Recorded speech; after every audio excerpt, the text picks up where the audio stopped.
하나님의 말씀 사도행전 9장 15절에서 16절 말씀입니다. 사도행전 9장 15절에서 16절. 하나님의 말씀이 이러합니다. 주께서 이르시되 가라. 이 사람은 내 이름을 이방인과 임금들과 이스라엘 자손들에게 전하기 위하여 택한 나의 그릇이라. 그가 내 이름을 위하여 얼마나 고난을 받아야 할 것을 내가 그에게 보이리라 하시니. 아멘. 주님은 아나니아라는 사람을 통해서 이제 앞으로 사도 바울이 어떤 사역을 감당하게 될 것이고, 그죠? 또한 그의 사역 가운데 어떤 삶을 살아갈지에 대해서 말씀하고 있는 구절입니다. 자, 오늘 여러분들과 저희들이 생각해 보고 싶은 건 하나님이 아나니아에게 둔 두 번째 메시지를 가지고 저희들이 생각해 봤으면 합니다. 하나님이 사도 바울의 삶이 어떻게 전개될 것인가에 대해서 이렇게 말씀을 하십니다. 16절 제가 다시 한번 읽어 드릴게요. 그가 내 이름을 위하여 얼마나 고난을 받아야 할 것을 내가 그에게 보이리라 하시니. 그래서 사도 바울의 인생 앞에 참으로 많은 고난이 있을 것을 하나님이 말씀하고 있는 것을 저희들이 보게 됩니다.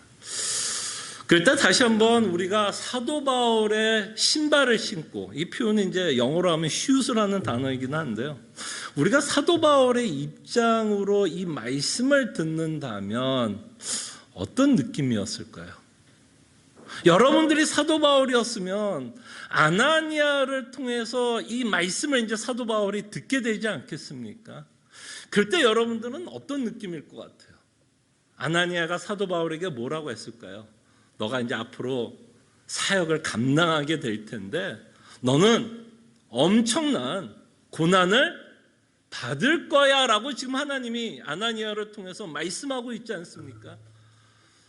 제가 여러분들 가운데, 여러분들이 아시는 분들 가운데 혹시 계시를 받아 저한테 찾아오셔서 송근춘 목사, 제가 어저께 자다가 꿈에서 환상을 통해서 하나님이 이 말씀을 목사님에게 전하라고 했습니다. 목사님이 정말 예수 그리스도의 복음 때문에 정말 너무나 많은 고난을 당할 거야 라고 말씀한다면 저는 그 사람을 좋아할까요? 안 좋아할까요? 정말 싫어했을 것 같아요. 그리고 저라면 하나님을 좀 의심했을 것 같아요. 이게 뭐지? 안 그래요? 이게 뭐지? 내가 왜 예수님 때문에 복음을 전하는 사역자로서 고난을 받아야 하지? 라는 생각을 제가 하지 않았을까요? 여러분들이라면 이런 계획을 하나님으로부터 받는다면 좀 충격적이지 않겠습니까? 그래서 여러분 인생 가운데서 하나님의 뜻을 너무 알려고 하지 마십시오. 과연 하나님은 내 인생 가운데 어떤 계획을 갖고 있을까? 너무 알려고 하지 마십시오. 하나님이 5년 후, 10년 후 여러분 인생이 어떻게 될지를 미리 말씀해 버리면 5년 후에 저한테, 그죠? 5년 후에 네가 응급실을 가서 쓸개를 뗄 수술할 거다. 그런 제가 계획을 듣는다. 할렐루야 그러겠습니까? 이게 뭐야? 여러분 너무 여러분들의 하나님의 계획을 너무 알려고 하지 마시고 아는 게 때로는 복이 아닐 수도 있습니다. 자, 그럴 때 우리가 좀 생각해 봤으면 합니다. 여러분들이 보는 것처럼 사도 바울은 어마어마한 고난을 받습니다. 정말 엄청난 고난을 받습니다. 하나님이 아나니아에서 말씀한 그대로의 삶이 사도 바울의 인생에서 전개됩니다. 몇 가지로 좀 나눠서 한번 생각해 볼까요? 육체적인 고난을 받습니다. 육체적인 고난을 받았어요. 매를 맞습니다. 여기 이제 한국에서 고등학교를 다니신 분들 또는 저는 제 왼쪽 귀 때문에 하나님의 섭리 가운데서 군대를 면제를 받았어요. 어쨌든 군대는 가지 않았습니다. 그러나 여러분 가운데 군대 가신 분들 매 맞아 보신 분들이 있죠. 어때요, 여러분? 매 맞을 때 막 찬송이 나오던가, 할렐루야, 감사합니다. 내가 이 병장으로부터 이렇게 얻어 터지니 내가 하나님을 찬송하기를 원합니다. 내가 이 사랑하는 선생님으로부터 사랑의 매를 맞아 나를 훈계하시며 나를 바르게 하시기 위해서 이 선생님이 나를 패는구나, 이런 마음이 들던가요? 정말 사도 바울이 맞았던 매는요, 어쩌면 여러분들이 학교 다니면서 선생님에게 맞았던 매, 또는 죄송합니다, 제가 군대를 안 가봐서 감히 이렇게 얘기하는 건지 모르지만 군대에서 뭐 선임들한테 맞았던 매보다 더 컸던 것 같아요. 40에 하나를 가면 39대의 태장으로 맞았다라고도 기억합니다. 그리고 감옥에 갔어요. 여러분, 지금 같은 감옥이면 사도 바울은 되게 뭐라고 표현했을까? 만약에 사도 바울이 지금 미국에 있는 감옥에 갔다면 되게 속으로 호강한다고 생각했을 것 같아요. 야, 이거 믿을만 하네. 그래도 내가 예수 믿어서 감옥에 가면 새끼 나오고 샤워하고 내 방 있고 누울 수 있는 침대도 있고, 야, 이거 할만하대 그랬을 거예요. 근데 로마 감옥은요, 그 당시 감옥은 그렇지 않았습니다. 지금 감옥과 180도입니다. 어떤 문헌에 보면 화장실에 같이 있었어요, 여러분. 상상이 되십니까? 화장실이 감옥 안에 같이, 그 방에 같이 있었고요. 그 안에서 밥도 먹었다는 기록도 있습니다. 상상이 가십니까? 감옥에도 갇혔고요. 어마어마한 위험에도 노출됐습니다. 배를 타러 가다가 광풍에 맞아서 죽을 뻔한도 했고요. 돌에 맞기도 했고 채찍에 맞기도 했고 쇠사슬에 묶여서 죄인같이 임금님 앞에서도 쓰게 됩니다. 그가 당했던 육체적인 고통은 우리가 이루 헤아릴 수 없을 만큼 고통을 받았습니다. 여러분들이 인생을 살아가면서 육체적인 고난을 당했다면 아마 우리 가운데서도 이 사도 바울 앞에서는 그렇게 할 말이 없을 것 같아요. 그 다음에 그는 감정적인 또는 정신적인 고난도 받았습니다. 그는 사도로서 복음을 전할 때 사람들이 거짓 비방을 했습니다. 너가 정말 사도야?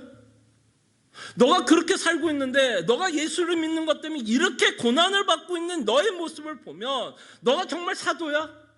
라는 어마어마한 의심도 받았습니다. 욕도 엄청 먹었습니다. 사람이 가장 괴로운 것 중에 하나가 뭔지 아시죠? 욕먹는 것만큼 괴로운 거 없습니다. 누군가 뒤에서 수긍수긍거리고 자신을 비방하고 비판하는 것만큼 인간이 자존심을 상하게 하는 거 없습니다. 사도 바울은 본인이 올바른 복음을 전하면서도 거짓 선지자들을 위해서 또는 자신이 전하고 있는 성도들에게까지도 사도직에 대한 의심을 받게 되었습니다. 그래서 사도는 자신의 삶이 이렇게 표현하죠. 만물의 찌꺼기가 되었다라고 표현합니다. 이거 여러분, 이 느낌 우리가 어떻게 알 수 있어요? 만물의 찌꺼기, 쓰레기 같다. 여러분들 미국에서 이민 생활하다 보면서 서울 올 때 느끼는 그런 감정이 아니었을까 싶어요. 영어 안 되고 어떻게 하든 밥은 벌어먹고 살아야 되기 때문에 그냥 생존을 위해서 여러분 미국에서 살아남았을 때 그 느끼는 서러움이 바로 사도 바울이 느낀 그 만물의 찌꺼기라고 말하는 그 표현이 지금 사도가 사용하고 있는 내용이 아닐까 생각을 해봅니다. 그는 눈물을 흘릴 수밖에 없었고요. 슬픔이 뭔지 알았고 절망이 뭔지도 알았습니다. 그리고요, 그는 자신이 갖고 있던 모든 명예도 잃어버렸습니다. 여러분, 사도는요 굉장히 잘 살았어요. 사람들에게도 엄청난 명예, 인정, 그리고 종교 유대인들 가운데서도 굉장히 덕망이 높은 바리새인이라고 신송과 찬송과 인정을 받고 살았던 그 나름대로의 어떤 자는 기득권자였습니다. 기득권자였어요. 그러나 그는 예수를 믿음으로써 그가 갖고 있는 모든 걸 다 잃어버렸습니다. 여러분들이 미국에 살면서 사업을 하다가 잃어버리는 고통을 맛봤다면 그 잃어버렸다라는 것, 그 잃어버렸다라는 그 맛을 본 자들은 아마 사도 바울이 겪었던 이 아픔을 조금은 공감할 수 있지 않을까 생각을 해봅니다. 내가 그토록 일궈놨던 이 이민 생활이 어떤 이유로 간에 무너지고 없어지고 그냥 아침 안개같이 없어지는 경험을 했다면 여러분들이 어쩌면 사도 바울이 겪었던 그 잃어버리는 고통을 조금이 아니라 많이 공감할 수 있을 거라 생각을 해봅니다. 정말 사도는 자신이 믿고 있는 복음 때문에 정말 너무나 많은 것을 잃어버렸습니다. 그래서 그 당시에는 그래서 여러분들 성경을 읽어보면 주라 시인하는 자들에 대해서 구원이 있다라고 표현하는 구절을 보게 되는데 왜 입술로만 고백하는 그 자체에 구원이 있다라고 표현하는지 아세요? 지금은 우리가 살고 있는 시대는 우리가 많이 비판하는 것 중에 하나, 저 사람이 입술로만 고백해 라고 해서 입술의 고백을 중요시 않을 수는 있지만 이 당시에는요, 예수를 믿는다라는 그 고백 자체가 뭘까요? 내가 어딘가 가서 예수를 믿는다라고 인정하는 그 자체가 뭘까요? 모든 걸 다 잃어버릴 수 있는 시대였어요. 그렇기 때문에 그들의 고백이 너무나 귀했어요. 그들의 고백은 곧 그들의 삶이었고, 그들의 고백은 곧 예수 그리스도의 십자가를 짊어지는 삶이었고, 자기를 부인하는 삶이었기 때문에 그 당시에는 주라 고백하는 이 고백만으로도 그 사람의 신앙과 그가 구원받았다는 것을 인정하는 시대였어요. 그만큼 예수님을 믿는 것이 너무나 힘든 시대였습니다. 자, 그럴 때 저는 좀 이 본문에 대해서 우리가 좀 생각해 봤으면 좋겠어요. 하나님이 분명히 이 사도 바울이 고난을 받을 것을 말씀하고 있고, 여러분들이 이미 제가 말씀드린 것과 함께 서신서나 사도행전을 보면 사도 바울이 얼마나 큰 고난을 받고 있다라는 것을 보게 됩니다. 근데 참 재미나는 건 이 일에 대해서 사도는 불평이 별로 없어요. 저라면 되게 불평하면서 예수님이 전했을 것 같아요. 저라면 예수님이 전하긴 전하는데 되게 불평하면서 원망하면서 도대체 이게 뭐야? 하나님 왜 이러십니까? 나 왜 이렇게 힘들게? 이게 뭐야? 라는 하나님에 대한 의심과 하나님에 대한 원망과 불평으로 복음을 전했을 것 같아요. 근데 사도가 쓴 서신서 또는 사도행전의 내용을 보면 그다지 사도 바울은 자신이 당하는 그런 수많은 고난들 가운데 불평과 불만 또는 하나님에 대한 원망도 없었고 하나님을 오해하는 구절을 찾아보기가 쉽지는 않습니다. 자, 그렇다고 여러분 오해하지 마십시오. 이 일이 사도에게 힘들지 않았다는 이야기는 아닙니다. 어떻게 이 일이 안 힘들겠어요? 사도 바울이 인간인 이상. 예수님도 이 땅에서 그 십자가에 죽으면서 그 고통을 말씀하고 골고다에서 그토록 기도를 하셨는데, 예수님조차도. 근데 힘들지 않다는 얘기는 아니지만 적어도 사도 바울이 쓴 서신서를 보면 힘들기는 힘들었어도 하나의 뼈 크게 불만과 불평이 없다는 것을 보게 되고, 특별히 우리가 알고 있는 옥중 서신서 중에 빌립보서라는 서신서를 보면 오히려 감옥에 있었던 자가 감옥 밖에 있는 사람들을 위로하고 있는 말씀을 보게 됩니다. 그래서 빌립보서에 보면 뭐라 그러죠? 주 안에서 기뻐하라. 내가 뭐 한다고? 다시 말한다. 주 안에서 기뻐하라. 사도 바울이 어디 있었다고요? 호텔에서요. 룸서비스 받아가면서 편안하게 먹을 거 다 먹고 갖고 싶은 거 다 갖고 다 하면서 누리면서 주 안에서 기뻐하라고 말합니까? 아까 말한 것처럼 모든 걸 잃어버린 상태에서 사도는 감옥에서 주 안에서 기뻐하라라고 말씀하고 있습니까? 그는 이미 모든 것을 다 잃어버린 상태에서 주 안에서 기뻐하라라고 말씀하고 있습니다. 그럴 때에 우리는 이런 생각을 할 수 있습니다. 하나님 너무한 거 아니냐? 하나님이 이렇게 계획해놓고 사도를 너무 힘들게 하는 거 아니냐라는 식으로 우리는 생각할 수 있습니다. 여러분들은 하나님의 주권과 섭리를 생각해 볼 때 우리는 가끔 가다가 하나님이 너무 주권적으로 그냥 사람의 인격을 무시한 채 그냥 하나님이 하시는 대로 하시는구나 라고 생각할 수 있을 것 같습니다. 오늘 본문도 그런 생각 들지 않으세요? 어쨌든 하나님이 계획했다면 그 일이 사도 바울 안에서 일어날까요? 안 일어날까요? 일어나게 되고 일어났습니다. 그죠? 그러면 우리는 하나님이 굉장히 독재자고 이렇게 마음대로 하는 하나님이 어디 있으며 하나님은 사랑이 아니시고 굉장히 불공평하시고 무서운 하나님이라고 생각할 수가 있고, 하나님이 인간을 대할 때 굉장히 인격적이지 않으며 로봇같이 대하고 있다라는 생각을 할 수 있을 것 같습니다. 우리는 그렇게 하나님에 대해서 불평과 불만을 가질 수 있을 것 같아요. 저라면, 죄송합니다. 여러분들은 아닐 수 있지만 저라면. 근데 아까 좀 전에 말한 것처럼 사도는 그 일에 대해서 불평이 없습니다. 하나님 왜 나를 이렇게 섭리하셨습니까? 하나님 독재자 아니야? 주권자이기 때문에 마음대로 하는 거 아니야? 아니요. 사도는 그렇게 불평하지 않았고요. 오히려 서신서를 읽어보면 사도는 인격적으로 뭐라고 고백하냐면 오히려 자신의 고난과 환난을 자랑한다라고도 표현합니다. 여러분, 사도가 이렇게 고백을 하면 사도가 로봇 같으세요? 이것도 하나님이 막 인격적으로 막 세뇌를 시키고 총을 갖다 놓고 너 이렇게 고백 안 하면 너 죽여, 이래서 한 사도 바울이 할 수 없이 내 고난을 내가 자랑하노라 이렇게 썼을까요? 아니요. 그렇지 않습니다. 적어도 사도는 우리가 생각하는 것처럼 하나님에 대한 불평과 불만과 원망이 없었다라는 것을 우리가 봅니다. 결단코 하나님이 사도 바울을 로봇처럼 인격이 없는 어떤 로봇 무생물처럼 다루지 않고 오히려 그런 가운데서도 사도는 우리에게 외쳤던 것, 주 안에서 기뻐하라. 내가 말하느니 주 안에서 기뻐하라. 오히려 그 상황을 더욱더 감사하고 기뻐하고 있는 모습을 보면 결단코 하나님의 섭리와 하나님의 주권이 어떤 독재자처럼 일방적으로 사도 바울을 다루고 있지 않다라는 것을 저희들이 보게 됩니다. 자, 그럴 때 사도는 우리가 여섯 가지 좀 생각해 보고 싶은 건 사도는 왜 고난을 받았을까를 좀 물어보고 싶어요. 사도는 왜 고난을 받았을까? 그때 첫째는 당연히 하나님의 섭리 안에 있었고 하나님의 계획 가운데 그가 고난을 받을 것이라고 말씀하고 있기 때문에 사도는 고난을 피할 수 없어요.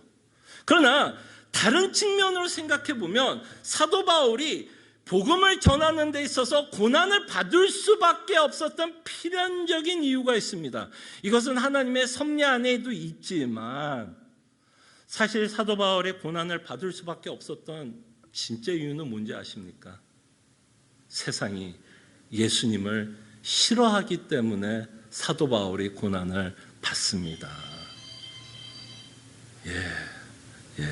무슨 말인지 알겠죠? 여러분들 복음서를 읽어보십시오. 복음서에 보면 끊임없이 제자들에게 뭐라고 얘기했죠? 세상이 나를 좋아한다, 싫어한다? 싫어한다. 세상은 나를 싫어한다. 세상은 자신들이 원하는 하나님을 믿고자 원했지 예수님이 가리키는 복음을 믿고자 한 자들이 없었어요. 그거는 제자들도 마찬가지였어요. 마지막 순간 십자가에 죽으시는 예수님을 보면서 모든 제자들도 다 도망갔습니다. 누구도 예수님이 오셨을 때 예수님이 무엇 때문에 왔는지를 이해하고 믿었던 자들도 없었고 그들이 예수님을 따라갔을 때 다 자기의 소신대로 자신이 원하는 대로 자신이 믿고자 원하는 대로 예수님을 쫓아다녔습니다. 제자들의 마음을 엿보는 사건들도 있었죠. 예수님이 하나님의 나라의 왕이 되면 혹시 한 자리에 앉을 수 있을까 해서 제자들이 예수님을 쫓았다라는 사건들도 기록되어 있습니다. 다 동상이몽이었어요. 예수님을 바라봤지만 다 다른 생각으로 예수님을 믿었고 급기야 세상은 예수님을 너무너무 싫어했습니다. 여러분 얼마나 예수님이 싫어했는지 얼마나 싫어했죠? 얼마나 싫어했으면 죽여버립니까 여러분? 이 정도면 세상이 얼마나 예수님이 싫어했는지를 알게 되지 않습니까? 그리고 예수님의 제자들이 이 복음을 전할 때는 당연히 예수 그리스도의 복음을 전하고 있다면 세상은 복음을 좋아할 리가 없습니다. 예수님이 싫어했던 것처럼 복음을 전하는 자들을 이 세상은 좋아하지 않을 겁니다. 그 단적인 예가 누구냐면 사도 바울이었죠. 사도 바울도 복음을 무진장 싫어했죠. 예수님이 싫었어요. 왜? 그가 신성모독죄를 짓는다고 생각했기 때문에. 그를 믿었던 모든 자들 또는 그가 믿었던 그를 믿었던 교회를 사도는 너무나 싫어해서 대제사장에게 허락을 받고 뭐 하려고 그랬어요? 그들을 잡아 죽이려고 했습니다. 세상은요, 복음을 싫어합니다. 우리도 때로는 복음을 싫어할 때가 있는 것 같아요. 어떤 면에서 우리가 복음을 싫어하냐면 때로는 예수 그리스도를 주라 고백하고 주님이 원하는 삶을 살아가기보다는 내가 원하는 삶을 살아가고 있는 모습이 있을 때 어쩌면 우리는 복음을 싫어하고 있는 모습이 아닐까 생각을 해봅니다. 복음보다는 내 생각을 더 좋아하고 있는 우리의 모습이 아닐까도 생각을 해봅니다. 세상은 복음을 싫어합니다. 예수를 믿어도요, 예수에게 전적으로 순종하면서 살아가는 건 사실 싫습니다. 자기를 부인하고 십자가를 짊어지는 삶은 최소한으로 살고 싶지, 최대한으로 살고 싶지 않는 우리의 마음도 보게 됩니다. 복음은요, 믿는 우리에게도 참 부담스러워요. 어떠세요, 여러분? 천국 간다 그러면 참 좋죠. 하나님이 우리에게 용서하셨다라 그러면 참 좋죠. 그러나 복음을 믿는 우리에게는 하나님이 우리에게 요구하는 합당한 삶이 있는데 그 삶을 살아가는 건 쉽지만은 않은 것 같아요. 그래서 우리 안에서도 어쩔 때 보면 복음을 좀 거부하고 배척하고 있는 우리의 모습도 보게 된다면 믿지 않는 자들은 당연히 복음을 거부하고 대처하고 미워하고 싫어할 것이라 생각을 합니다. 그렇기 때문에 사도는 복음을 들고 나가는 한 아까 말했던 육체의 고난, 정신적 고난, 핍박, 그죠? 그 모든 것을 피할 수 없었다라는 것을 저희가 보게 되고, 이렇게 사도가 고난을 당하는 모습은 결국에는 인간이 복음을 싫어하기 때문에 벌어지고 있는 현상이라는 것을 놓치지 않았으면 좋겠어요. 세상이 얼마나 복음을 미워하는지를 보게 됩니다. 자, 그럴 때 한번 우리가 또 하나 고민하고 싶은 건 이겁니다. 그럼에도 불구하고 사도는 왜 복음을 전했을까? 분명히 사도도 힘들었을 텐데, 그렇지 않아요? 아무리 본인이 핍박을 했기 때문에 자신도 핍박을 받아야 한다는 것을 어느 정도 공감하고 이해하고 믿었겠지만 막상 당한다 그러면 그렇게 쉽지만은 않았을 것 같아요.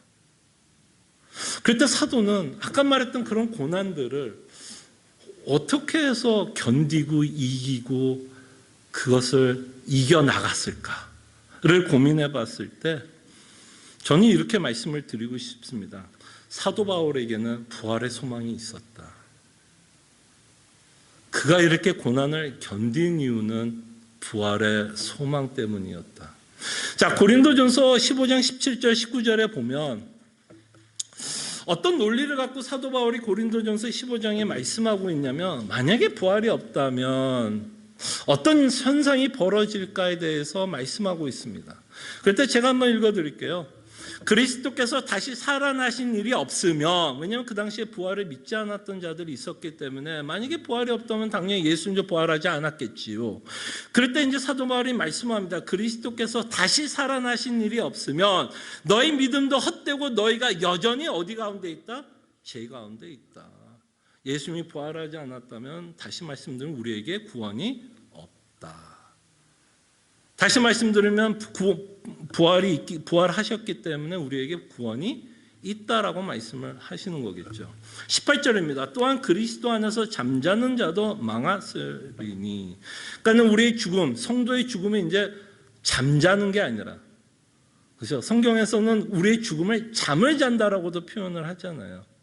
그때 만약에 예수님이 부활하지 않았다면 이렇게 잠자는 성도는 뭐야? 끝! 아무것도 안 남는다. 오히려 하나님의 심판만이 남아있죠.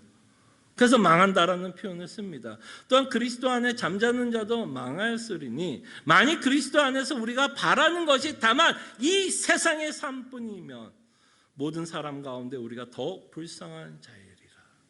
여러분들이 보시기에 사도 바울 어때요? 좀 불쌍하죠? 불쌍하지 않으세요? 예수 그리스도의 복음을 믿고 열심히 살아왔지만 참 세상에 찢기가 된 그의 인생, 정말 사도는 믿음이 있었을까 의심하는 사람도 있겠죠. 우리도 가끔 그런 얘기하지 않으세요? 성도들 가운데 고난을 받으면 우리가 보통 무슨 생각을 하고 또 어떤 말 하죠? 당신이 믿음이 없어서, 또는 당신이 기도 안 해서 이런 일이 있어, 뭐 이런 생각 우리 가운데는 없기를 바라지만, 이런 가르침 받아보지 않았어요? 너가 믿음이 없어서 그렇게 된 거야. 아니면 너가 기도 열심히 하지 않아서, 신앙생활 열심히 하지 않아서, 뭐 하지 않아서 하나님이 널 지금 힘들게 하는 거야. 빨리 회개하고 돌아와. 그렇게 해서 우리에게 말씀할 때가 많고 우리가 예수를 믿으면서도 불쌍하다라는 생각이 들 때가 있지 않습니까? 여러분 어떠세요? 예수를 믿으면서도 나는 왜 내 인생을 이렇게 불쌍할까를 생각해 보신 적 있습니까? 내 인생이 초라하다라는 생각을 해보신 적 있으세요? 만약에 여러분들 그런 생각을 했다면 사도 바울의 말로 가장 초라했던 사람이었습니다. 정말 사도는 아까 좀 전에 말씀드린 것처럼 그는 예수를 믿는 것 때문에 다 잃어버렸어요. 세상 기준으로 보면 그는 정말 불쌍한 자입니다. 세상 기준으로 보면 세상의 만물에 찢기가 된 거 맞아요. 근데 사도가 말하고 싶은 내용이 뭘까요? 예수님이 부활하지 않았다면 우리가 불쌍한 사람이라고 말씀을 합니다. 사실은 이 말에는 진짜 사도가 말하고 싶은 말이 뭘까요? 예수님이 부활했기 때문에 나는 불쌍하지 않아. 세상 기준으로 보면 모든 걸 다 잃어버린 건 맞아. 세상 기준으로 보면 나는 참 불쌍한 사람인 거 맞아. 그러나 부활의 소망 때문에 사도는 적어도 자신 인생을 불쌍하게 생각하지 않습니다. 저는 여기에 복음의 능력이 있다고 생각을 합니다. 왜? 사도는 현세만 바라보면서 산 자가 아니었어요. 19절 다시 한번 읽습니다. 만일 그리스도 안에서 우리가 바라는 것이 다만 이 세상의 삶뿐이면, 그러니까 예수 그리스도의 부활의 소망이 없는 자들은 계속해서 어디에 포커스를 줘요? 현세에 포커스를 둡니다. 여러분들에게 묻습니다. 예수를 믿고 우리가 복음을 믿으면 부활의 소망을 갖고 살지요. 근데 우리는 어디에 더 무게를 두고 살아요? 여러분과 저의 고민은, 그리고 기쁨은, 우리의 감사는 어디에 무게를 두고 살아갑니까? 현세 때문에 걱정하고 감사하는 게 더 커요? 아니면 부활의 소망으로 말미암아 더 감사하고 기쁩니까? 무게는 다를 거라고 봅니다. 어느 쪽으로 여러분들은 더 감사하세요? 현세 때문에 감사하십니까? 아니면 부활의 소망 때문에 더 감사하십니까? 하나님께서 나에게 허락하신 현세의 삶 때문에 하나님께 찬양과 영광을 돌립니까? 아니면 내가 만물에 찢기 같고 내가 아무것도 안 가진 것 같고 세상 사람들이 보기에 나는 초라하게 보일 수 있지만 부활의 소망 때문에 여전히 나는 담대하고 기쁘고 소망을 갖고 살아갑니까? 어느 쪽이에요? 저는 왔다 갔다 합니다. 솔직히 말하면 저는 왔다 갔다 해요. 어쩔 땐 현세에 하나님께서 주신, 저에게도 허락한 여러 가지 현세의 복 때문에 하나님께 감사할 때도 있고, 때로는 내가 현세에서 누리지 못하는 것 때문에 하나님께 불평과 원망할 때도 있습니다. 그렇지 않겠습니까? 저도 인간이고 미국에 살고 있는데 미국에서 누리는 복을 저도 누리고 싶은 마음이 있을까요? 없을까요? 아유, 목사가 어떻게 이런, 아니요. 저도 눈이 있고요. 욕심이 있고요. 정욕이 있어요. 탐욕도 있고. 다만 여러분들 앞에서 제가 대놓고 얘기를 하지 않은 것 뿐이었겠죠.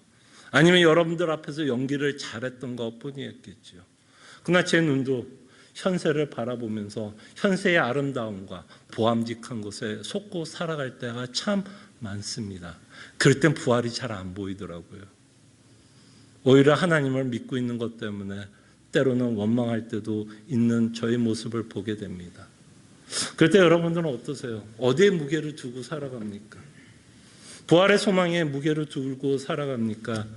현세의 무게를 들고 살아갑니까? 그럴 때 사도가 본인이 겪었던 고난에 이긴 힘은 현세는 아니었죠. 이미 현세는 다 잃어버렸어요. 그가 감옥에 갇혀 있어도 감옥에서 풀려난들 그가 누렸던 걸 다시 누릴까요? 이미 그는 다 잃어버렸습니다.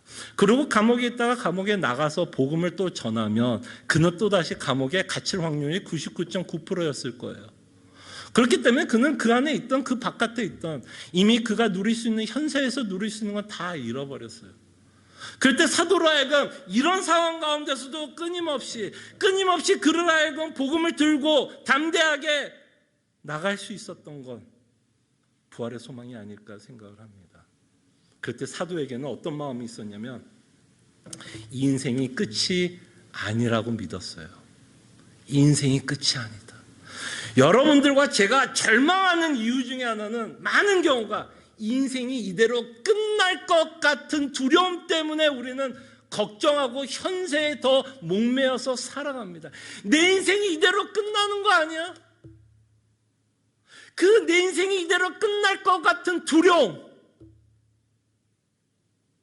내가 일궈놨던 게 이대로 다 무너지고 있는 모습을 보면서 우리의 생각은 뭐예요? 아, 내 인생은 이대로 끝나는 거 아니야. 뭔가 내 인생은 무의미해지는 거 아니야. 내가 그토록 애썼던 것이 이대로 무너지면 내 인생도 같이 무너진다라고, 내 인생도 같이 망하는 것 같은 생각이 들기 때문에 우리는 절망하고 실망하고 힘들어합니다. 그러나 사도는 그렇지 않았어요. 네, 그가 이루었던 거 다 잃어버렸어요. 다 잃어버렸어요. 그러나 그는 끝났다라고 생각하지는 않았어요. 그 인생이 망했다라고도 생각하지 않았고요. 실패했다라고 생각하지도 않았고 더더욱 불쌍하다라는 생각도 하지 않았습니다. 그는 오히려 이 끝났다라기보다는 영원한 하나님의 나라와 부활의 소망 때문에 오히려 그는 자족한다라고 고백을 합니다. 여러분들의 인생은 현세로 끝나지 않아요. 그리고 하나님이 여러분들이 현세에 살아가는 삶으로 여러분들을 심판하지도 않고 정죄하지도 않습니다. 제가 옛날에 그 주일학교에 불렀던 복음성가라고 할 수 있을까요? 여러분 이 찬송가 돈으로도 못 가요 하나님 나라, 정말 우리 업적으로 하나님의 나라로 가는 거 아닙니다. 하나님이 여러분들이 현세에서 너무나 복음생활, 복음을 너무 잘 믿었기 때문에 하나님이 여러분 사랑하는 거 아닙니다. 이미 하나님이 여러분들 사랑했고요. 이미 제자들에게도 말씀하셨어요. 내가 떠나는 것 때문에 너희들이 근심하는 건 내가 아는데 내가 떠나는 이유는 더 좋은 거처를 마련하기 위해서 내가 떠나는 거야. 너희 인생 업으로 끝나지 않아. 너희 인생 감옥에서 끝나지 않아. 너희 인생 이대로 끝나지 않아. 더 좋은 곳이 남아있기 때문에, 더 좋은 곳이 남아있기 때문에 우리로 하여금 소망을 갖고 살아가라고 말씀을 하십니다. 여러분들에게 더 좋은 곳은 어디이십니까? 미국이에요? 여러분 미국이 그토록 좋은 세상인 것 같습니까? 제가 요새 이제 프리웨이를 운전하다 보면 참 가슴이 아파요. 제가 10년 전에 왔을 때도 그렇지는 않았던 것 같아요. 근데 여러분 5번을 달리다가 다운타운을 지나갈 때 옆으로 한번 새끼를 보세요. 쇼더라고 그러죠. 쇼더. 그 다음에 쇼더 위에 있는 그 램프 보세요. 참 가슴 아픈 현상들을 보게 됩니다. 홈레스가 너무 많아졌어요. 앞으로 5년, 10년은 어떤 세상이 될까를 상상해 봅니다. 여러분 겁주려고 하는 건 아니에요. 근데 그렇게 좋은 세상만은 아닐 것 같아요. 미국이 누렸던 영광이 얼마나 갈지 프레이를 달리다 보고 옆에 이렇게 보면 야, 미국의 영광이 얼마나 갈까? 이 부귀가 얼마나 갈까? 그렇게 오래 갈 것 같지는 않은 느낌이 들어요. 그럴 때 우리의 소망은 뭘까요, 여러분? 여러분과 제가 살아가는 소망은 뭘까요? 에이, 그래도 하나님은 나를 보호해 주겠지. 에이, 설마 하나님이. 아니요. 사도 바울 감옥 갔다니까요. 다 잃어버렸다라니까요. 근데 정말 우리의 소망은 부활의 소망인 것 같아요. 그렇다고 여러분 갖고 있는 것을 우습게 여기고 버리고 하나님이 여러분에게 주신 것을 무가치하다라고 말하는 건 아닙니다. 그러나 우리가 갖고 있는 것들 때문에 부활의 소망을 누리는데 방해도 될 수 있다는 것도 아셨으면 좋겠어요. 우리가 이 땅에서 누리는 것 때문에 오히려 부활의 소망을 갖고 살아갔는데 방해도 될 수 있다. 그래서 하나님은 때로는 여러분들이 소중하게 여기는 것을 죄송합니다 이렇게 표현을 해서 좀 가져갈 때도 있다. 왜? 그 여러분들과 제가 소중하게 여기는 것 때문에 뭘 못 보니까, 부활의 소망을 못 보니까 때로는 재산도 좀 가져가고요, 건강도 좀 가져가고요, 우리가 그토록 소중한 것들을 가져가요. 우리가 싫어서가 아니라 우리를 골탕 먹이려고 그러는 게 아니라 그래야 우리가 무엇을 바라보면서 사니까. 그런 아픔이 좀 있어야, 그래 눈물 좀 흘려야 정말 내가 의지할 분은 하나님이고 내가 살 수 있는 유일한 이유는 은혜고 내가 정말 이대로 내 인생이 끝나지 않고 부활의 소망이 있기 때문에 그래도 나는 이 땅에서 살아갈 이유가 있다는 것을 깨닫게 하기 위해서. 그리고 여러분, 부활의 소망은요, 여러분들이 이 땅에서 게으르게 살게 하지 않습니다. 오히려 부활의 소망은 여러분들이 처한 그 상황에서 더욱더 담대하게 또 용기를 내서 여러분들이 마땅히 살아야 할 그 삶을 살아가게 합니다. 부활의 소망이 있다고 해서 우리가 방석을 들고 주 예수 오시옵소서 외치는 자들은 아니에요. 부활의 소망 때문에 염려를 이기고 걱정을 이기고 그 염려와 걱정 때문에 마비가 되어서 내가 마땅히 해야 할 일을 못하는 게 아니라 부활의 소망 때문에 걱정과 그 염려를 이기고 나에게 허락한 삶을 또한 기쁨 가운데 저희들로 살아가게 합니다. 그래서 다시 한번 우리가 이 아침에 함께 기도하기를 원합니다. 사도 바울은 하나님의 섭리 가운데 복음이 싫어하는 세상에서 복음을 전하다가 많은 고난을 당하게 되었습니다.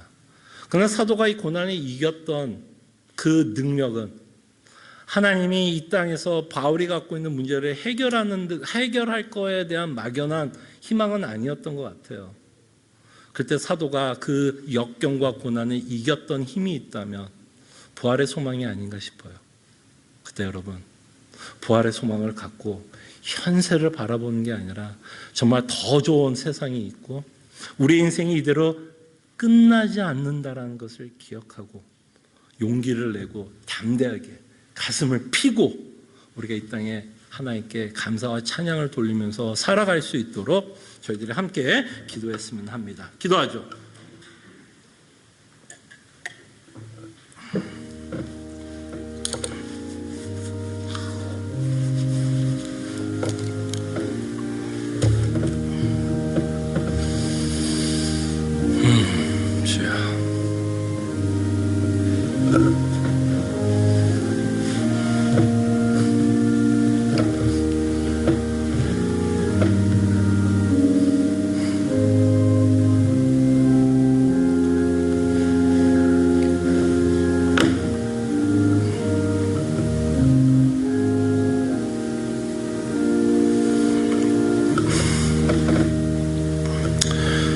주님, 우리가 이 땅에 발을 붙이고 살아가고 있고 여전히 우리의 죄성이 있고 탐욕과 정욕이 있어 현세에 너무 많은 걸 기대하고 소망하며 살아갑니다.